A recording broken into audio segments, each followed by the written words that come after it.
자, 여러분 이제 아이디어 도출 방법에 대해서 다시 학습하도록 하겠습니다. 네, 아이디어 수렴 및 콘셉트 개발 진행하도록 하겠습니다. 학습 목표, 디자인 코어 질문 공유하고 아이디어 발산 피드백 및 수렴, 콘셉트 개발이었었죠. 자, 이번 시간에는 아이디어 수렴 및 콘셉트 개발에 대해서 잠시 이야기 나누도록 하겠습니다. 자, 여러분들이 도출해야 할 결과물은 무엇이라고 했었죠? 이번 프로젝트에서 해결하고자 하는 것은 무엇인가요? 하동군의 그 마을 인구를 증가시킬 수 있는 대안을 찾는 것이 여러분들이 이번 프로젝트에서 해야 될 주 목표입니다. 다시 한번 여러분에게 프로젝트 취지를 말씀드렸습니다. 여러분이 해결해야 할 프로젝트 사업은 하동군 마을의 인구 증감 대안 아이디어 도출, 발굴입니다. 디자인 핵심 그 질문에 대해서 다시 한번 말씀드릴게요. 1조, 2조, 3조, 4조, 5조. 네, 다시 한번 여러분들이 핵심 질문 했던 것과 제가 살짝 수정한 거 비교해 보시고 어떤 부분에 수정을 해야 될지 다시 한번 검토해 주시기 바랍니다. 자, 창의적인 사고의 두 축이 있었죠. 지난 시간에 했던 확산적 사고 는 아이디어 발산의 의미를 가지고 있습니다. 오늘은 수렴적 사고, 아이디어 수렴을 어떻게 하는지 학습하도록 하겠습니다. 수렴적 사고는 곧 콘셉트 개발과도 연관이 있습니다. 바로 시작하도록 하겠습니다. 문제 해결 중 창의적 해결안 진행 단계, 지난 시간에는 오프닝하고 아이디어 발산을 했었죠. 아이디어 발산을 통해서 아이디어 수렴을 할 수 있는 과정으로 지금 넘어오는 그런 상태입니다. 아이디어 발산하는 툴은 브레인스토밍, 아이디어 릴레이, 디딤돌, 시각 사고 이런 것들이 있었는데 여러분들은 주로 지금 가장 편리한 브레인스토밍을 이용해서 아이디어를 발산한 것으로 제가 과제를 보고 알았습니다. 아이디어 수렴하고 나서 이제 컨셉트 개발하는 걸로 진행해 보도록 하겠습니다. 자, 아이디어 단계에서 전 시간에 학습했던 그룹핑에 대해서 다시 한번 말씀드리도록 하겠습니다. 형태 심리학에서 말하는 군집의 법칙은 구성 요소들이 독립적으로 존재하기보다는 함께 존재하려고 하는 성향 또는 지각하는 사람들이 일정한 규칙에 따라서 부분들을 결합시키려는 하는 경향을 의미한다고 합니다. 이게 이제 보면 그룹핑은 1923년 베르트 하이머 에 의해서 처음 기술되었다고 하고요. 근접성, 유사성, 연속성, 폐쇄성, 공통성의 법칙 등 5개의 하위 개념으로 되어 있다고 합니다. 그래서 이 그룹핑에 대한 개념은 네이버 지식백과 한글 글꼴 용어 사전에서 발췌를 했습니다. 참고하시면 되겠습니다.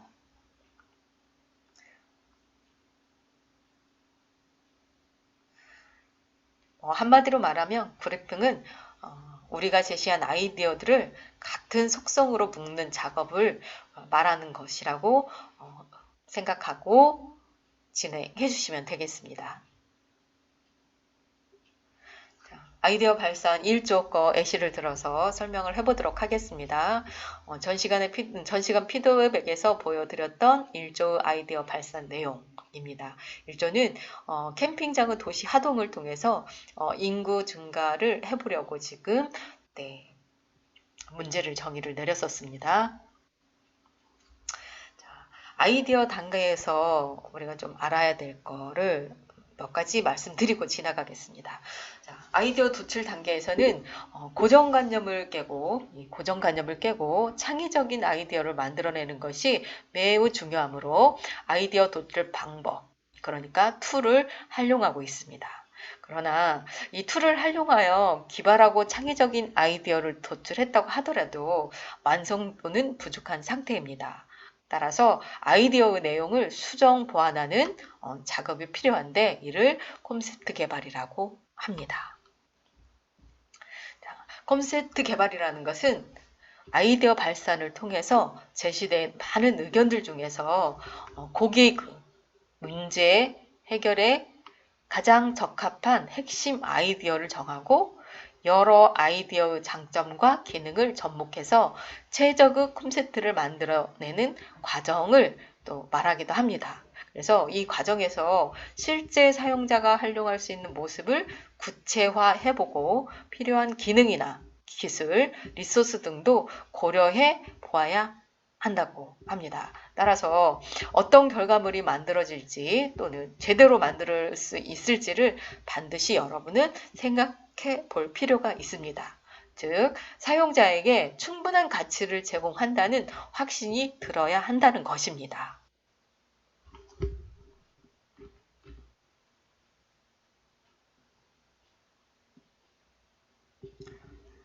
그래서 여러분들이 이제 만드는 콘셉트 개발을 하면 검증을 하게 될 겁니다. 프로토타입 제작하는 과정에서 검증을 해서 정말 괜찮은 솔루션을 제안할 수 있는 그런 상황으로 여러분들이 이끌어 가시길 바랍니다. 콘셉트 개발에 있어서는 4단계가 있습니다. 첫 번째, 정리하자면 브레인스토밍 결과 검토와 아이디어 분류하기. 이렇게 이야기하니까 생각이 나시나요? 앞 시간에 잠시 브레인스토밍 결과를 검토하고 아이디어 분류하는 방법에 대해서 말씀을 드렸죠. 이 아이디어 분류하는 방법은 그룹핑, 목록화, 아니면 구분과 분류 등으로 한다고 했었습니다.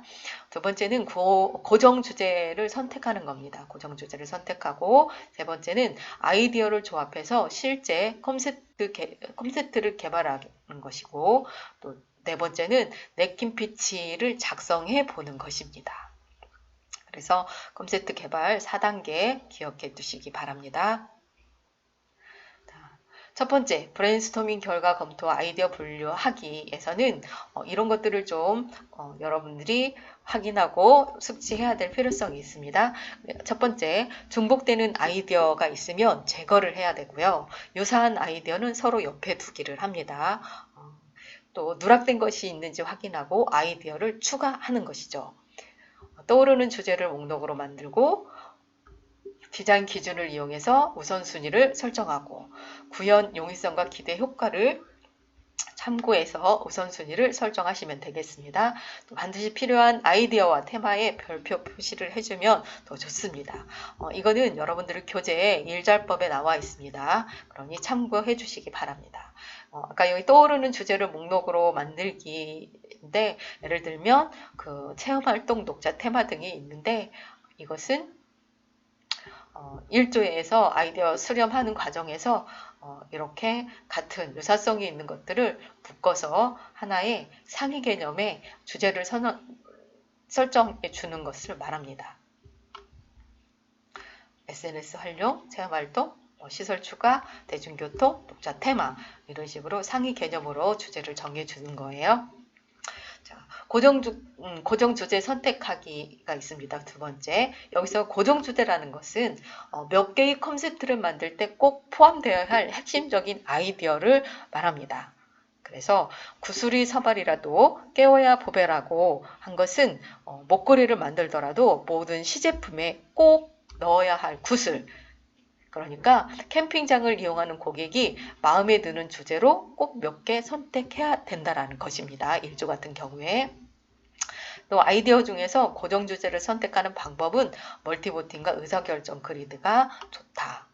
그래서 의사결정 그리드는 앞 시간에 했고요. 이번 시간에는 이렇게 멀티보팅, 선거 투표 다 투표로 진행하는 방법을 다시 한번 해보겠습니다. 이 멀티보팅은 1인 N표제로 투표를 진행하는 것을 말한다고 했었죠. 예를 들어서 한 사람이서 2표씩 표를 투표하는 것입니다. 그래서 몰빵은 안 되고요. 한 사람이서 이 5가지 중에 마음에 드는 체험 활동이 우선적이다라고 하면 체험 활동에, 그리고 녹차 테마가 우선적이다 그러면 녹차 테마에 표를 이렇게 2개씩 스티커를 붙여주는 것입니다. 투표하는 거. 1조의 경우에 아이디어가 지금 5개잖아요. 그런데 그 10명이기 때문에 표를 2개씩 하면 20개의 총 투표가 나옵니다. 투표를 이렇게 나눠서 가장 많이 나온 이 녹차 테마가 1순위가 되겠고, 2순위는 SNS 활용하는 거, 3순위는 체험활동. 이거는 넷이에요. 이렇게 멀티볼팅을 할 때에는 가장 핵심적인 고정 주제 선정하는 게 뭐라 그랬어요? 고정 주제는 핵심적인 아이디어를 말한다고 했었죠. 그래서 여기서 멀티보팅을 해서 우선순위를 정할 때는 핵심적인 아이디어가 꼭 들어갈 수 있도록 기준을 정해서 설정을 하시면 되겠습니다. 보시면 고정 주제를 선택할 시에는 비교적 구현이 용이하고 기대 효과가 높은 것으로 선정해야 한다라고 쓰여 있죠. 그렇게 해주시면 되겠습니다. 자, 3번째 단계로서는 아이디어 조합해서 콘셉트 개발하기라고 세 번째 콘셉트 개발에 필요한 내용입니다. 내용은 아이디어를 조합하는 일은 피자를 요리하는 것 같다라는 의미이고, 먼저 피자를 만들 때 그 피자의 재료들을 생각해 보는 것과 같은데, 대분류로 본다면 피자를 만들 때 도우, 치즈, 소스, 각종 토핑 등이 있을 거예요. 이런 것들은 각 대분류로 피자에 넣을 수 있는 모든 품목을 나열하는 것입니다. 그래서 도우는 뭐 얇은 것도 있을 거고, 두꺼운 것도 있을 거고, 큰 것도 있고, 작은 것도 있고, 가장자리에 치즈를 넣는 것도 있고, 평범한 것도 있고, 이런 도우들을 다 나열을 하는 거고, 또 치즈는 파메산도 있고, 가우다도 있고, 에멘탈러도 있고, 임실 치즈도 있고, 치즈 종류가 많이 있습니다. 그 종류를 이렇게 나열해 보는 거죠. 소스는 토마토 소스, 크림 소스, 올리브 오일, 이런 것들이 소스들이 있습니다. 그래서 이런 그 대분류의 그 소분류로 이렇게 또 다시 구분해서 놓는 겁니다. 토핑은 또 햄, 버섯, 불고기, 망고, 고구마 등이 있을 수 있죠. 그래서 이렇게 각각의 도우, 치즈, 소스, 토핑 이런 것들이 이렇게 작은 단위로 소분류로 구분이 되어 있으면 이것을 이제 고객이 피자를 주문을 했을 때 그 고객의 취향에 맞게 주문을 할 거 아니에요. 그러면 피자를 만드는 사람은 어떻게 해요? 고객의 취향에 맞게 주문을 받아서 피자를 구워주면 됩니다. 이것이 콘셉트 개발하는 것과 똑같습니다. 이런 방법들이. 그래서 아이디어를 조합해서 콘셉트를 개발한다. 그러면 도우는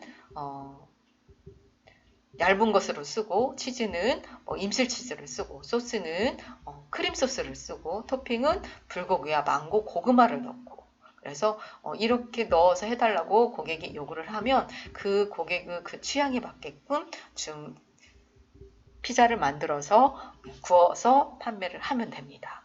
이렇게 하는 것이 콘셉트 개발이에요. 이것도 일자법에 나와 있으니 여러분들 교재 참고 한번 더 해보시기 바랍니다. 이제 1조의 1조 것을 아이디어 조합해서 콘셉트를 개발해 보자면 예시를 들어드리겠습니다. 캠핑장의 하동을 만들기 위한 체험활동으로 접촉 체험을 하게 한다. 이렇게 아이디어를 조합할 수 있죠. 또 하동의 캠핑장을 찾는 캠핑족에게 맞는 녹차 테마 시나리오를 작성한다. 이것도 아이디어 조합해서 콘셉트를 개발하는 방법 중에 하나입니다. 그래서 1조는 그 나머지 것들을 이와 같이 한번 작성해 보시고 지금 1번, 2번도 여러분들이 생각하는 대로 다시 수정하셔서 작성해 보시고 콘셉트를 개발해 주시기 바랍니다. 2조, 3조, 4조, 5조도 역시 마찬가지입니다. 여러분들이 지금 하고자 하는 여러분들 각 과제에 정의됐던 그 핵심 질문을 통해서 아이디어를 도출을 했으므로 그의 여러분들 그 팀별로 해결하고자 하는 그 솔루션 도출 문제를 컨셉트 개발, 아이디어들이 나와 있는 것들을 조합해서 새롭게 만들어 보시면 되겠습니다. 자, 마지막으로 냅킨 피치 작성하는 겁니다. 냅킨 피치. 냅킨 피치 작성하는 것은 피자를 구워낸 다음 피자의 이름을 붙이는 것과 같습니다. 각 콘셉트 이름을 짓고 내용물을 간단하게 표기하는 것은 팀원 또는 고객, 이해관계자들이 토론할 때 콘셉트의 차이점과 공통점, 특징 등을 쉽게 식별하고 소통하려는 것과 같다라고 이야기를 하고 있습니다. 또 고객이 마르게리따라고 주문하면 어떤 피자를 원하는지 바로 이해하는 요리사처럼 냅킨 피치를 작성하는 것입니다. 개발한 콘셉트 이름과 내용물을 설명하기 위해 냅킨 피치라는 도구를 사용하는 것이니 이거 이해해 주시면 되겠고 기억해 주시면 되겠습니다. 그러니까 냅킨 피치라는 용어는 디자인 싱킹 경영을 바꾸다에서 소개한 도구입니다. 참고하시고 이것도 여러분들의 교재에 나와 있으니까 한 번 더 검토하시고 읽어보시면 더 이해가 빠를 거라고 생각이 됩니다. 냅킨 피치 작성하는 방법 예시해 드립니다. 콘셉트 피자 만땅 레스토랑의 마르게리따 피자를 만들기 위한 냅킨 피치 4가지로 이야기하고 있습니다. 냅킨 피치는 어떻게 need 그래서 필요, 요구에 대해서 이야기하고 있습니다. 필요, 요구에 대해서 어떤 질문을 하면 될까요? 필요는 우리가 해결해야 할 충족되지 않은 필요사항은 무엇인가? 라는 질문을 통해서 이렇게 답을 달아보시면 되겠습니다. 그래서 이 지금 마르게리따 피자에 대한 필요, 요구는 소화가 잘 되는 피자를 먹고 싶다. 값이 비싸지 않으면 좋겠다. 맛이 담백했으면 좋겠다. 이거는 누가 느끼는 거예요? 고객이, 고객의 필요성이에요. 고객이 필요한 사항. 우리가 만드는 사람이 필요한 게 아니고 고객의 입장에서 필요나 요구를 작성해 주시기 바랍니다. 접근 방법. 정통 이탈리아 레시피를 따른다. 이 마르게리따 피자를 만들기 위한 접근 방법이죠. 다른 피자의 70% 정도 가격에 제공한다. 그리고 신선한 식재료를 사용한다. 이게 접근 방법입니다. 접근 방법은 필요를 충족하기 위한 접근 방식은 무엇인가? 라는 질문을 통해서 여러분들이 답을 달아보시면 될 것 같고 그것은 얼마나 참신한가? 라는 질문을 통해서도 답을 달아보시면 금세 이해하실 수 있을 거라고 봅니다. 세 번째는 혜택입니다. 베네핏. 값이 싸다. 고객에 주는 혜택이죠. 맛있고 소화가 잘 된다. 고객이 받는 혜택입니다. 이탈리아 정통을 지향하는 우리. 레스토랑은 트레이드 마크로 홍보할 수 있다. 이거는 이 레스토랑, 피자 만땅 레스토랑의 레스토랑을 홍보할 수 있는 그런 혜택이죠. 이렇게 해서 혜택도 여러분들이 작성해 보시면 되겠습니다. 고객이 얻는 혜택, 또 우리가 얻는 혜택이 무엇인가를 질문을 통해서 달아보시면 냅킨 피치가 훨씬 잘 작성될 거라고 봅니다. 컴피티션, 경쟁. 그래서 주변에 근처에 어떤 중국 음식점이 있는지, 또 어떤 일식점들이 있는지, 또 같은 이태 있는지 어떤 음식점들이 있는지 확인하시는 겁니다. 자, 아이디어 단계 냅킨 피치, 하동은 캠핑장, 홍보 이미지 또 이렇게 필요, 접근 방법, 혜택, 경쟁, 양식에 맞춰서 작성해 보시면 되겠습니다. 여기 냅킨 피치는 여러분들이 3개 정도의 핵심 컨셉트 개발을 해서 3개 정도를 가장 우선적인 걸 먼저 하시고 그 다음 이렇게 해주시면 되겠습니다. 이렇게 해서 콘셉트 개발을 하는 거에 대한 아이디어 수렴하고 콘셉트 개발을 하는 부분에 대해서 학습을 했습니다. 따라서 이번 주 과제에 나갑니다. 첫 번째, 피드백 내용을 꼭 수정해서 해보시고요. 발산된 아이디어는 검토하고 분류해 주시고 고정 주제를 또 선택해 보시고요. 또 아이디어를 조합해서 콘셉트를 한번 개발해 보시기 바랍니다. 개발된 콘셉트를 또 냅킨 피치를 이용해서 한번 작성을 해 주시고요. 또 개인 팀 성찰 작성해 주세요. 그래서 이번 주도 과제는 5월 30일 토요일 6시까지 밴드에 올려주시면 다음 프로토타입 제작하고 개발하고 테스트하고 하는데 도움이 될 수 있겠습니다. 여기까지 열심히 해주신 여러분들께 박수를 보냅니다. 고생하셨습니다. 질문 있으시면 반드시 질문해 주시기 바랍니다. 그냥 넘어가시면 안 돼요. 반드시 질문해 주시고 그 질문에 대한 답은 바로바로 해드리겠습니다. 여기까지 아이디어 도출 및 피드백 그리고 콘셉트 개발을 어떻게 하는지에 대해서 학습했습니다. 수고하셨습니다. 감사합니다. 다음 주에 뵙겠습니다.